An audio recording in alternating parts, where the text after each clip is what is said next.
Akakiiko aka kakulirwa omuhwezi wa Speaker Thomas Tayebwa babandiza habukugu bw'abatorinwe omukurwaniriro obugabe bw'abantu. Abatorinwe baraganise kukora ekiri kumara omukurwaniriro obugabe bw'abantu mu ihanga. Okwata omuntu tekiina buzibu, abantu bakwatibwa mu America, bakwata e Bungereza, bakwata Japan n'awalala naye bakukutte batya nti omuntu oba olina omusango bakukwate bakutwale balina okutwala era bakukuumire wolina okukuumira mu mateeka abantu bamanye. Ekirungi President w'eggwanga mabegakawe yawandika ebbaluwa ng'alambika ebitongole by'ebyokwerinda engeri balina okukwata mu bannayuganda obutabatulugunya.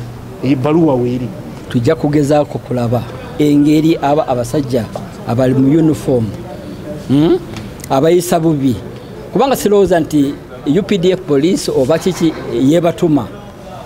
So omuntu oba bayetumye nakola ekikolobero asanira kumukwatamu ng'omuntu bamuteeka mu mbuga z'amateeka. Okurambula embeera y'ebihome okwetooloola ihanga ni kimwe hakibaraganise kutaha omutima. Oba bakuwa babidde tukutwala mu tribunal nga court then n'olaba mu process ne bakucharginga ng'omuntu. This business of drone, we have to accept that arresting somebody, putting him in the drone, and the parents or the relatives of that person cannot trace where that person is. That is violation itself. But I can assure you that as a team, we are going to sit down.